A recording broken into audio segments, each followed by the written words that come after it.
It's game time. The Kid Gowie. Ravens Nation. All we know is purple and black. And if you're not a Ravens fan, Welcome to Baltimore, Maryland, M&T Bank Stadium, where opponents don't make it out alive unless we bury them. Every team be afraid of them, especially all the quarterbacks, cause our defensive linemen won't hesitate to leave you sack. Let's take a minute, go back to Super Bowl 35. Domination was an understatement up against the Giants. Numerous touchdowns, they put up numbers, and it didn't take a nutritionist to see they hunger. Only stat Kerry Collins could get was interceptions. He must have thought throwing to the D counted as receptions. The pass was legendary, but don't sleep on the present. Our secondary make quarterbacks avoid their direction. You tryna run the ball, you better hope your blockers work. You can juke, you can spin, but your destination's the turf. This is a man's game, being soft will get you hurt. Watch the defense force a fumble and the fans go berserk. 17 weeks, only one league out of 32 squads. No one's messing with our team. We all bleed black and purple, you can check our IVs. Raven Nation fly high, watch us all spread our wings. Put your game face on, embarrass the competition. You ain't talking about the greatest if the Ravens aren't mentioned. Screw every other team, cause those dudes are whack. In Baltimore, the only thing we know is purple and black. Go!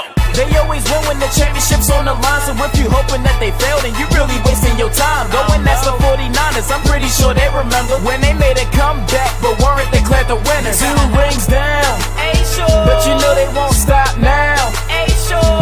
If the opposing D's caught slipping, you know exactly how that goes. That's another deep connection for 6 points in the end zone. The stadium goes wacko as Ravens put in work. Pittsburgh Steelers, that still curtain is looking more like a skirt. So tell me who they say is gonna beat them Bengals. Who used to be the Browns until they relocated? Ravens, they are one of the greatest. There's simply no denying it. To beat them, bringing your A game's a requirement. With the youth of the team, I bet they still be dominant, even after the greatest linebackers retired. 17 weeks, only one league out of 32 squads. No one's messing with our team. We all bleed black and purple, you can check our IVs. Raven Nation fly high, watch us all spread our wings. Put your game face on, embarrass the competition. You ain't talking about the greatest if the Ravens aren't mentioned. Screw every other team, cause those dudes are whack. In Baltimore, the only thing we know is purple and black. Go!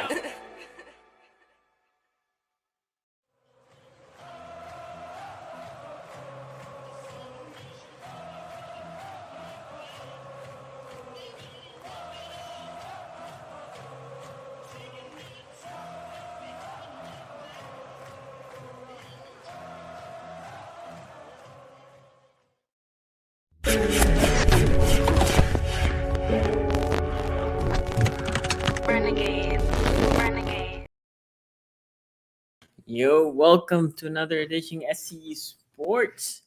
Coming live today on a beautiful Monday night. It was gorgeous here today. I don't know how the weather is where you guys are right now, but over here, the weather seems to be turning. Thank God. Thank God. Anyway, shout out to everybody that is watching me live. Thank you for watching. Thank you for the people that are going to be watching later, the replay. Always like, subscribe if you haven't subscribed, and also share the content if you can. Okay, well, let's start quickly and talking about Lamar Jackson news.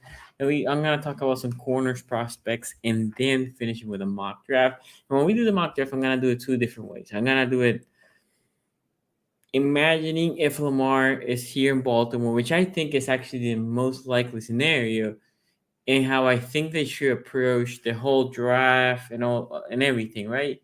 And then I'm gonna flip it on the other side and then do it if somehow, some way Lamar gets traded. Okay, and we're just gonna pick a likely trading partner. Okay, sounds all good. Okay, cool.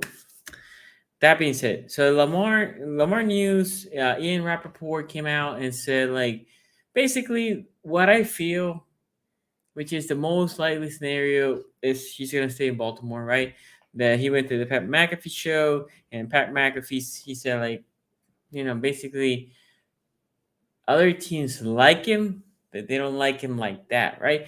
And it goes back to the notion of Lamar being disrespected. Like, and I'll keep saying this: the media right now has this game like, well, the Baltimore Ravens don't want Lamar, which I'm like, where have you read that the Baltimore Ravens don't want Lamar?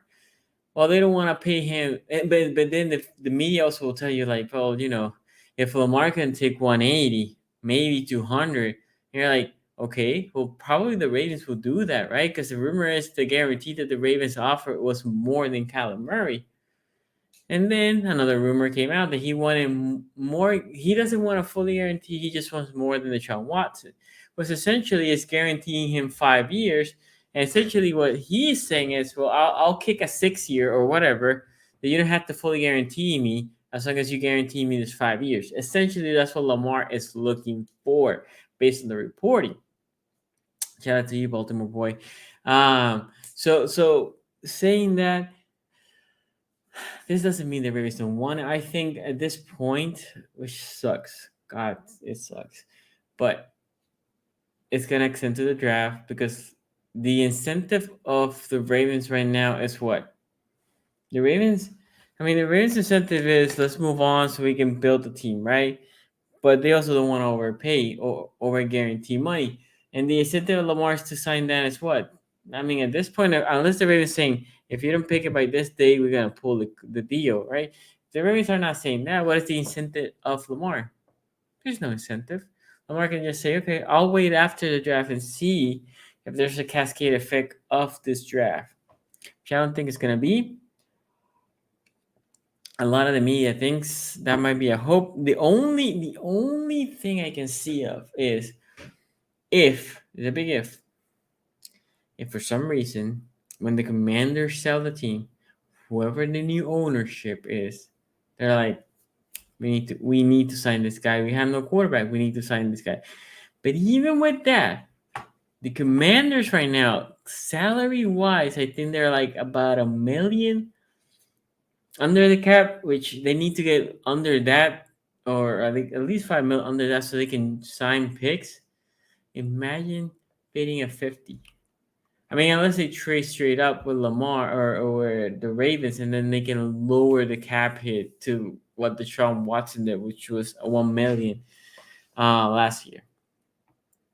So that's Lamar news, right? I do think we will end up having Lamar in Baltimore. We will end up paying him. People will say like, "Oh wait, I don't think he's gonna play in the 32," which I don't think so either. But at the same time, I don't think he's gonna let 47, 40, 49, maybe 50 mil per year stay there because he wants more guarantee. Like if Lamar is smart, which I'm not saying he's not, he's a very smart dude. But I think a way that he can have a non-guarantee but making guarantee is if his bonus is big and they lower the cap for the first couple of years, it almost will make no sense for the Ravens to trade him or cut him after a couple of years because it will cost him about the same. So might as well either extend him to lower, which eventually you just ended up making all your money, right? All these quarterbacks that had a non-guarantee deal that have been with the franchise forever. Think about Rodgers. Any contract that Aaron Rodgers had done has been not fully guaranteed, but he's getting paid every single penny, right? I mean, most of these quarterbacks that live through the contract. Tom Brady has never got a fully guaranteed deal. He has been paid every single penny of the contract, right? Electric Tyrone, shout out to you, man. Yeah, so they have no owner. My point is, the only little wrinkle I can see with the Commanders, if they sell, let's say in the next month they sell the team, right? They sell the team, $6 billion, blah blah blah. whoever this new ownership is, like, I want Lamar. What can we do? Let's get him, right? They're willing to pay fully guaranteed. But the problem with that is Washington has no cap space. So the only way for Washington to get it is trading for the Ravens and then lower the cap hit. That's the only way. Other than that, they can't. Okay. And I do believe Lamar, I actually think different from some people. I do think Lamar wants to stay in Baltimore. He wants his money, and we all do want our money, right? So that is perfectly normal. Okay. Let's segue to draft coverage, right?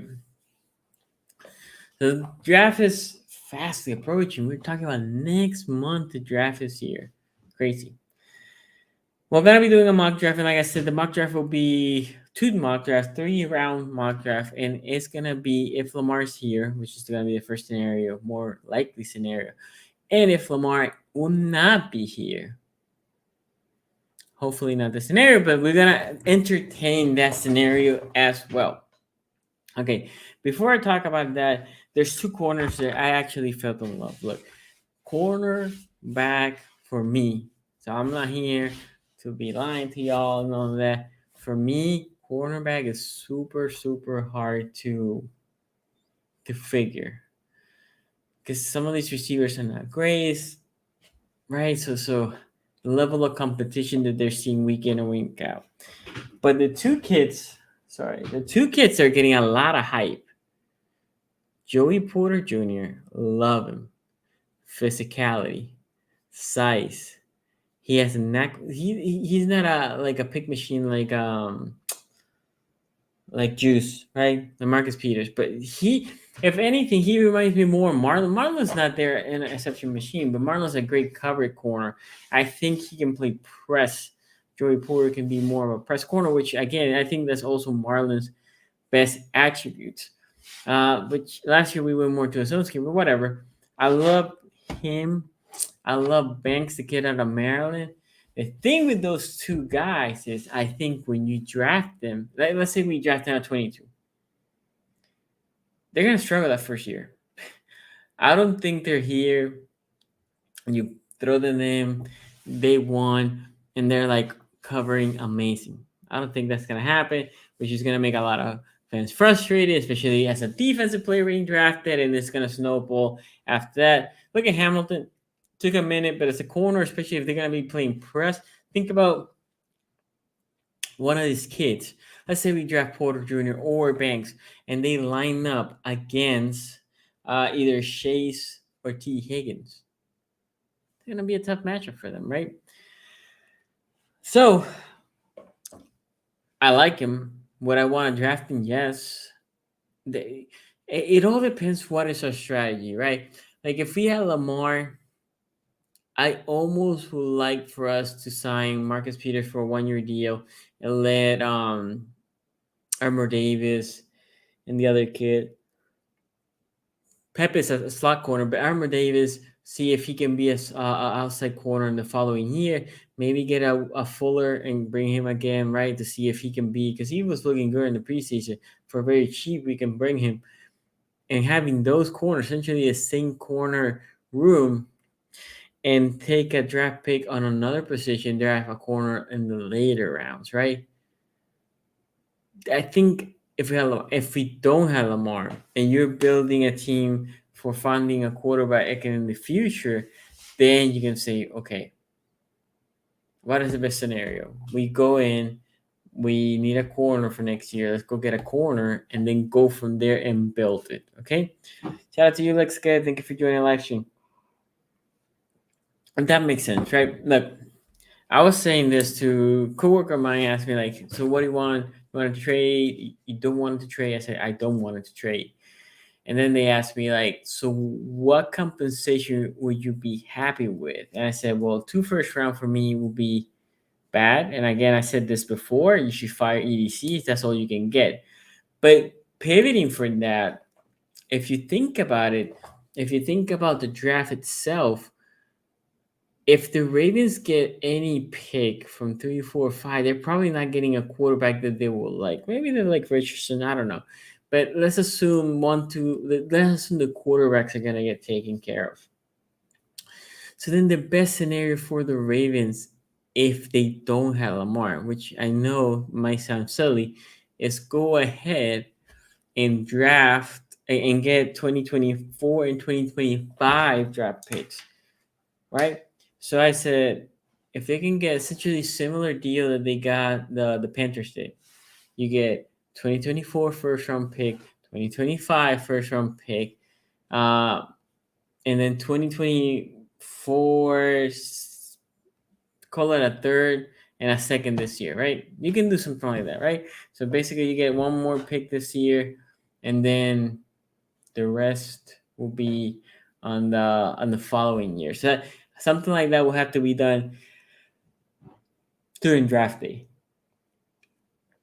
Okay, and you're like, Sonny, but that doesn't make sense. Where are we gaining with that? Well, what you're gaining with that is you're not gonna get a quarterback next year. You go with Huntley, and then next year, now you have the ammunition of 2 first round pick of that year, 2 first round pick of the following year, right? So you have 4 first round pick.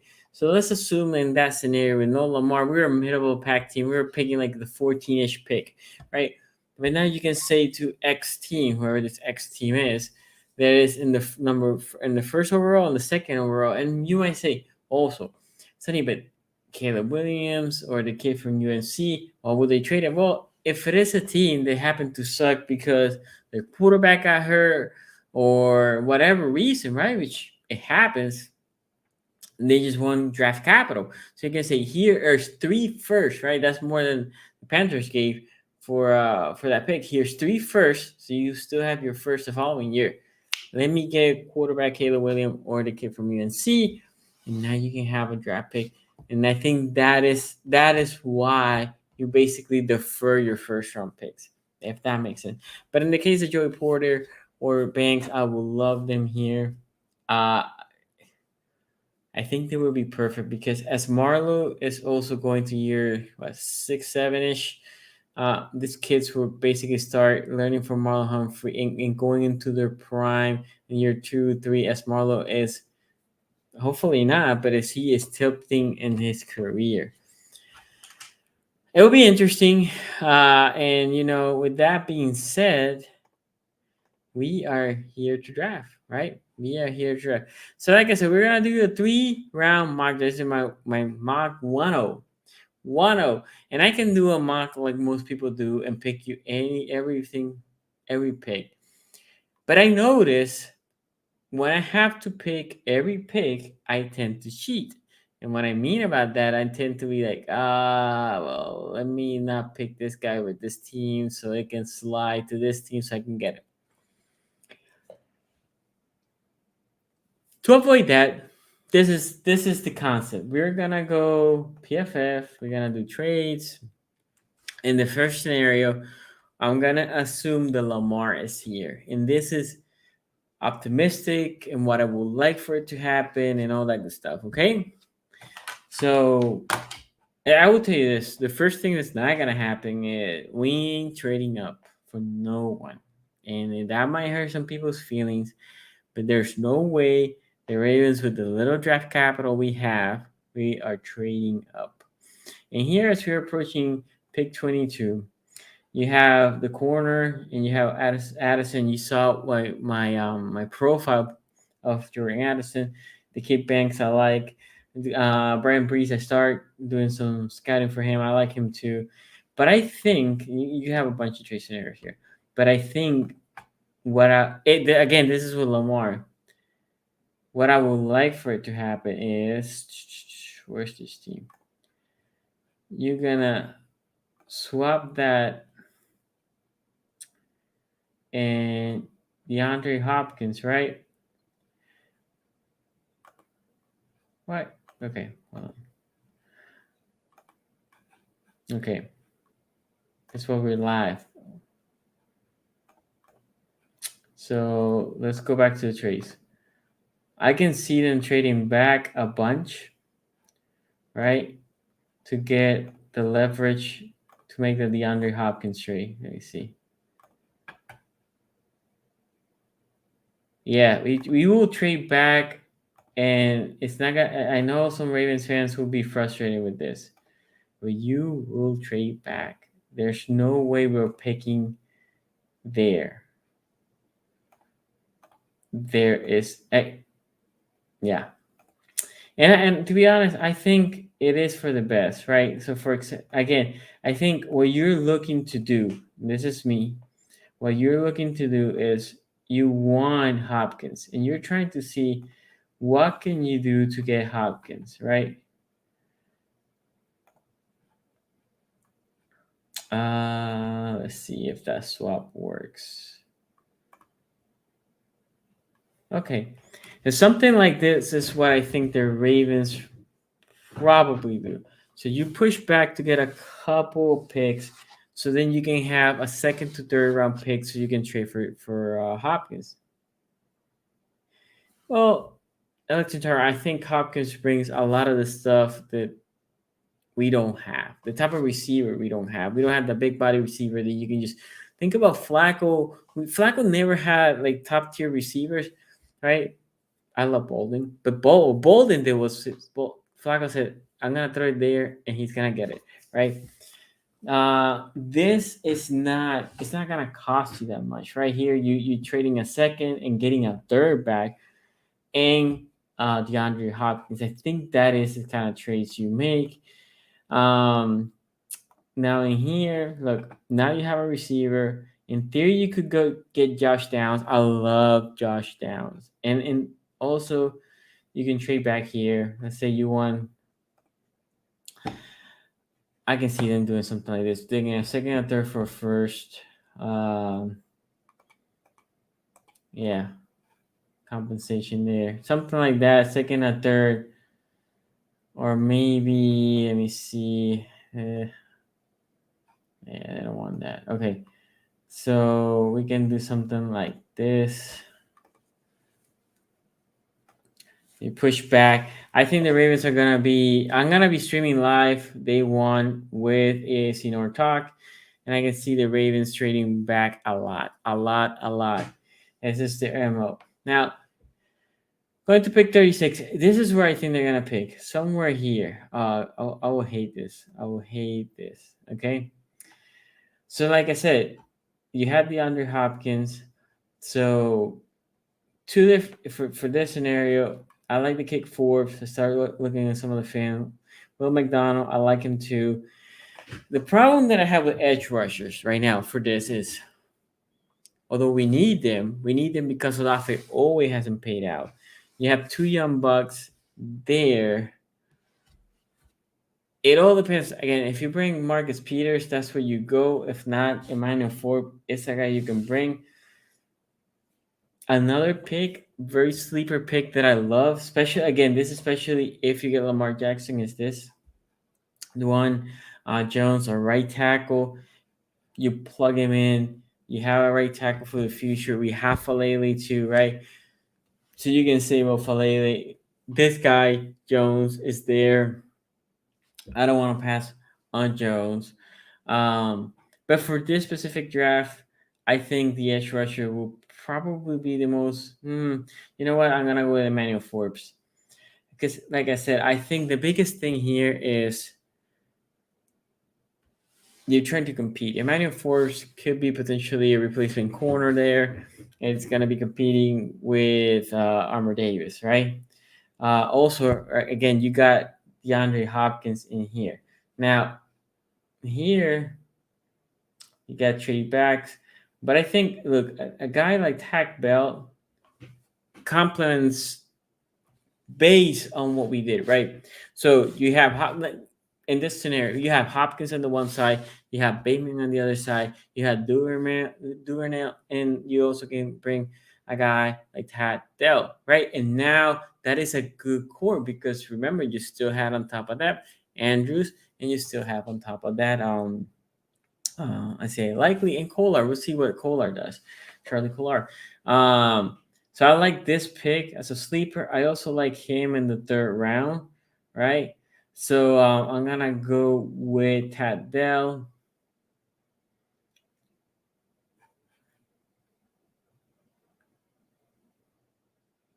And in here, look,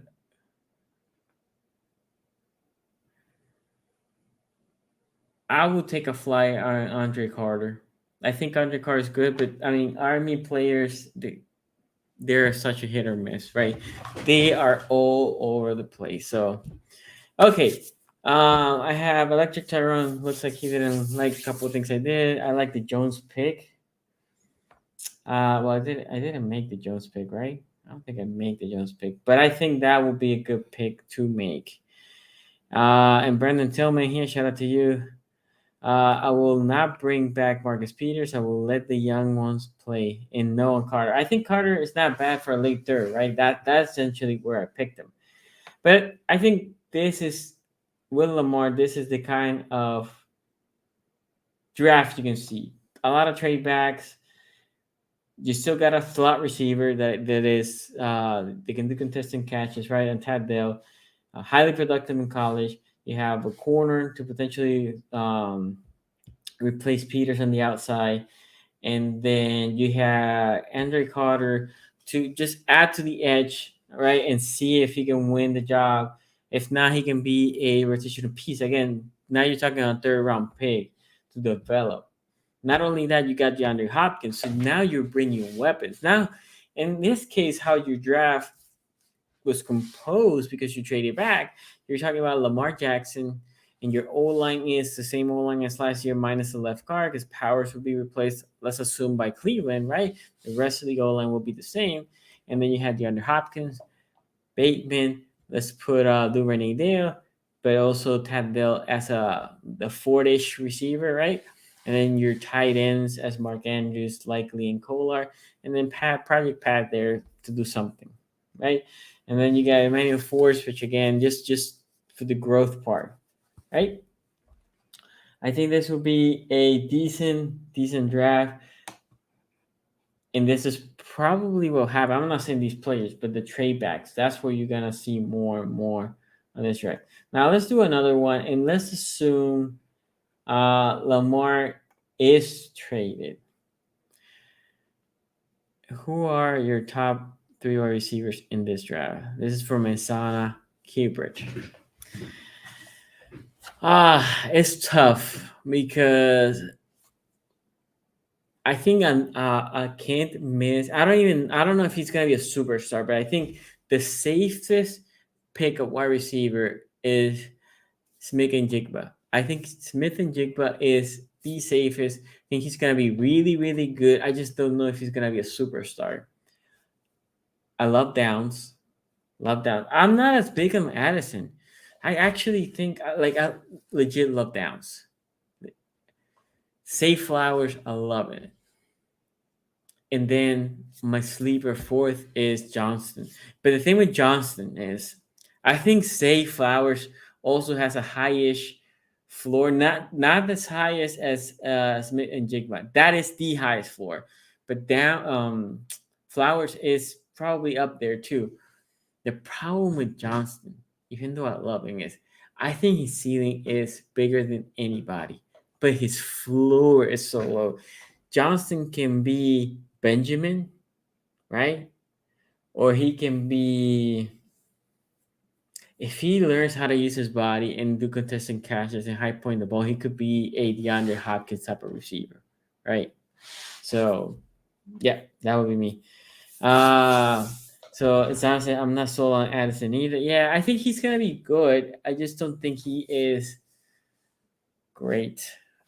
And watch us pick him. I think Jackson Smith and Jigma has the speed to play outside. I think he's easily the best wide receiver. I'm pretty confident in his ability to beat press, but he can get open. It's on. There's no doubt he can get open. I will trade Justin Maravike. He's on his last deal, just like PQ. So I feel be best to keep PQ next year. I will focus on DE in the next draft, or pick up a free agent. I don't know, because Maravike might not cost you that much, and you can keep him. Baltimore. Jalen Hyatt, I have not done his film evaluation. I heard he's fast. That's it. I heard he's fast. Okay. Look, now we're gonna do another mock draft as we're trading Lamar Jackson. the best trade scenario for Baltimore and the best in a team that I still am shocked in not considering trading for Lamar is the Houston Texans. Because if I was the Texans, I will offer the Ravens, look, here's the number 2 overall, but I'll keep my 12th. And here's my second pick of this year. And next year, I'll give you Cleveland's pick, right?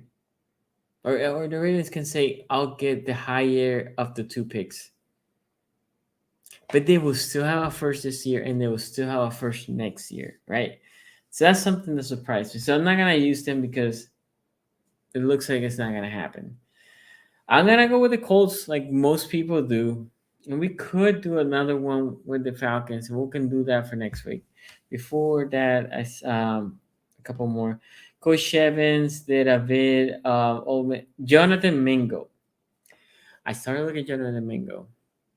I got introduced Jonathan Mingo like 3 weeks ago, maybe a month ago. I love him. Love him, love him, love him. I think third, fourth round pick, big body receiver. The thing with Mingo has some stuff that he needs to develop on, right? So he's not early draft selection. But Jonathan Mingo will be great. And if we don't get draft picks, you always can feel Justin Manabuki's spot in the draft. Oh, and if we do get draft pick, sorry, he's like an AJ back type of receiver. Mingo, yeah. I mean, Mingo's a big receiver, big receiver. I mean, not that AJ Brown's small. AJ Brown was just thick, but I think AJ Brown's like 6 feet. I think Mingo's if he's not higher, he looks taller. Again, I haven't done the full scouting on Mingo, so I don't know his measurables. But yeah, I like Mingo too. Okay, so we'll go with the Colts. And this is how I'm gonna approach it. I'm gonna approach it as we traded Lamar Jackson. Not that they gave us the 2 first only. We're gonna trade him. They're not gonna match. This is cheap. Again, I think for all purposes, the Ravens should get a minimum 2 first, 2 second, or 2 first, a second, and a third. But for this exercise, I'm just gonna go with 2 first and a second for the Colts. Okay. Mingo 6'2". Okay. He looks big. Yanahaya is the best deep threat, but I don't know if he can play on the outside of the slot in the NFL. He legit never saw press in college and doesn't do much but run deep from the slot. Okay, well, that's not good, right? If he only can do go routes, teams can get rid of that quickly. Look, you get a trade like this, I don't think you might not pick a quarterback, right? I highly doubt that something like this happens, right? Where you get CJ Stroud falling to you. Like Levis number 2, that's stupid. I'm gonna refresh this because they can do better than that shit. I just want them to be a little bit more realistic. And I'm gonna try to set up the same thing.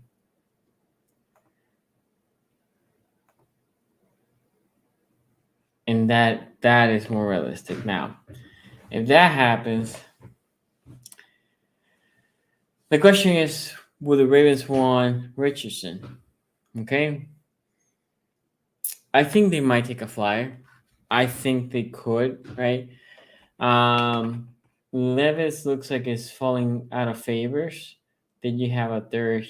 Somebody might jump here and get Anthony Richardson. I mean, there's a rumor they also like Richardson, the Panthers. I don't know. I don't buy it. I think they're gonna go Stroud, and then the Bama kid is gonna go to Houston. But anyway, regardless, let's go with Richardson here, right? And let's see what happens. Now, that being said, look, it's insane.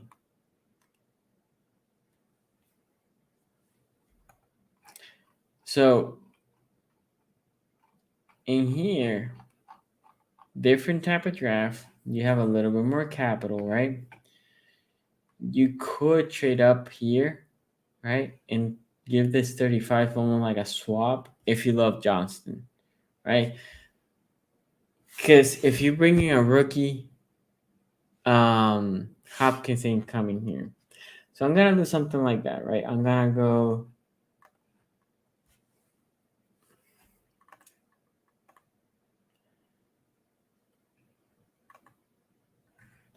I'm going to go something like this. So when you're trading up, you usually give a little bit more than what you want to, but you're trading up the 22nd to the 19th. Let me make sure that player is still there. Yeah. You're trading up. You're getting extra third, but you're trading up your second. You're giving your second a lot of spots from that second pick. Right? So if he falls this high, I think you could potentially take a Quentin Johnson. Again, the thing with Quentin Johnson is he has a low floor, but a high ceiling. And you don't have that type of receiver. He's fast. He's explosive. My biggest problem, again, you can go back and check my videos, he lets the ball come into his chest too much.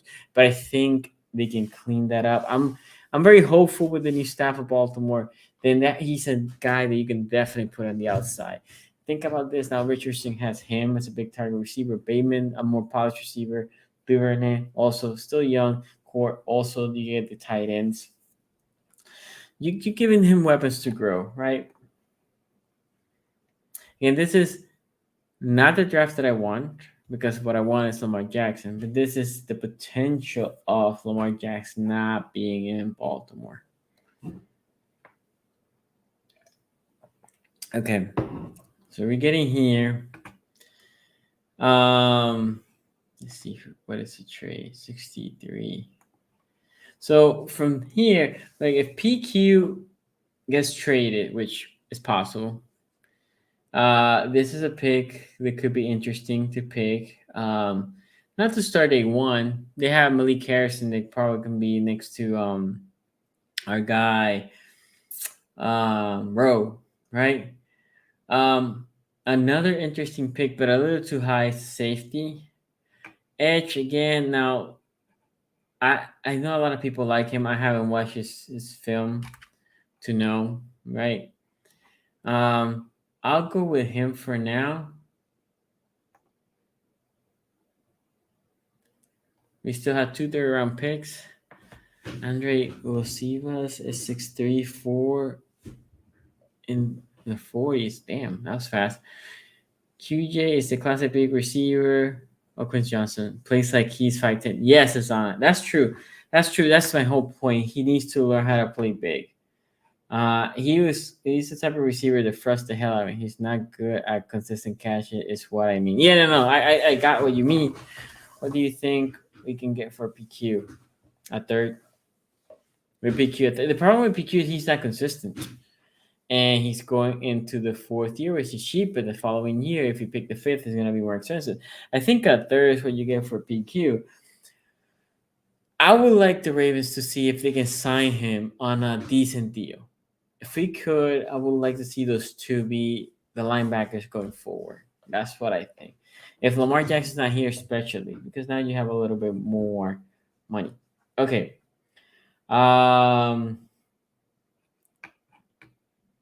In here, look, we can go with the corner. Garrett Williams. We already have an edge. I don't want to have another edge. Again, a safety is a sneaky dark horse.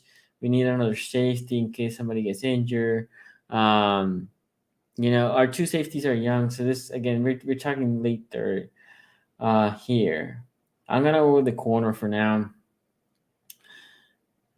And this is a guy that is interesting. He had a good Senior Bowl. You know what? I think you take a flyer here in the late part of the 3rd round pick. So you double up on receivers and you close your draft like that.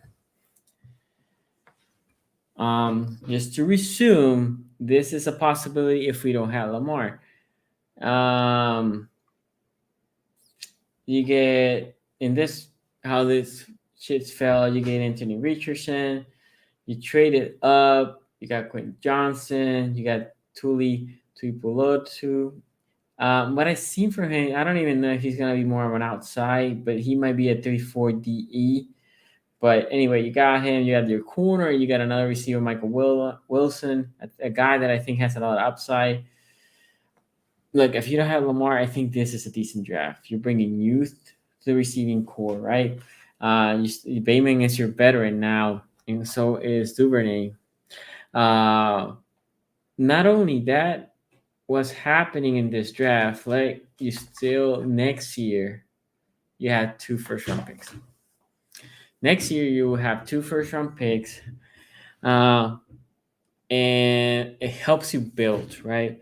Because what could happen with you having 2 first-round picks? Let's say if you hit with Richardson, then you're good, right? You have him for 5 cheap years. Now the league can see he can play, and now you have ammunition. You will have money, but you also have ammunition. You say, I don't know, receiver X is pissed with this team, and you want to trade him. You can trade for him, and then you have Quentin Johnson can grow with Richardson. They can have some sort of dynamic chemistry. Also, Wilson and Michael Wilson is another guy that could build that chemistry with Richardson as they both come in to the league together. And you can have a buttload of cap that you can spend on players in free agency the following year, right? So the following, if something like this happens, then the following year now you can come and say, no, I have a bunch of draft capital. You got 2 first and second, third, and all and so on, right? So you can make trades. You have money to sign people because no Lamar. Still, now how I would like for the draft to go, because I want to keep Lamar. But if we don't keep Lamar, this is not. I don't think this is a bad consolation price. Electron Chara says yes. I want to keep PQ. Yeah, I the problem with PQ. Look, and if you I know like Electra has been here for a while on this channel. PQ is a guy that will frustrate you, but he does a lot of good things. And next to Rowe, he excel. I don't know. I always have a soft spot for Ravens. I mean, guys that we drafted. So I'm hoping that if we can sign him for a manageable deal, right? Let's say 7 mil ish per year for 3 years, like 7. You know that your main Pratt deal, something like that. If you can sign PQ for something like that, I'll take it. Thing is, that's a lot of money in your middle linebackers, but still, I'll take it. Anyway, let's get it. Says it's actually a good draft. I'll be good with this one. Oh, with this. Yeah, I think, look, we need to prepare.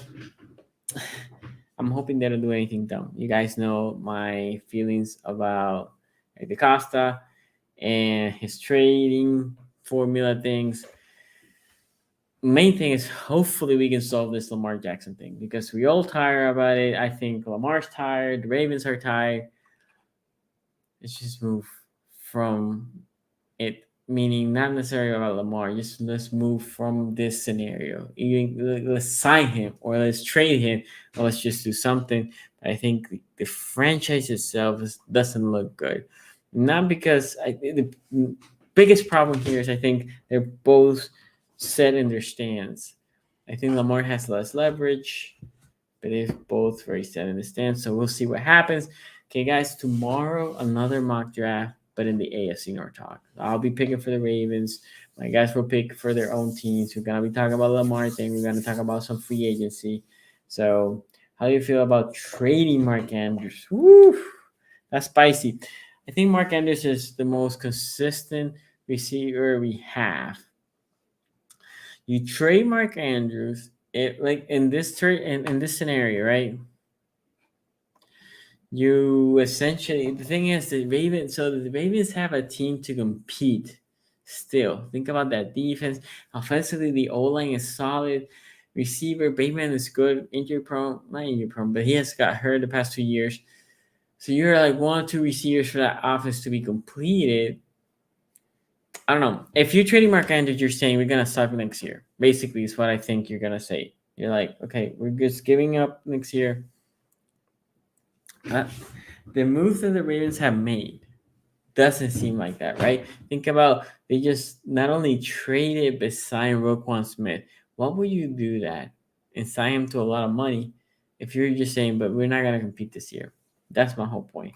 We can get a second, and if we do keep Lamar, it will make him look at other guys. I think Lamar looks at other guys too, but no, Mark Andrews I think commands the first as well. I think his contract's not horrible, but I think Mark Andrews will get you first. That's what I'm thinking. Anyway, I'll see y'all tomorrow in the AFC North. Take it easy, my guys. Hasta mañana.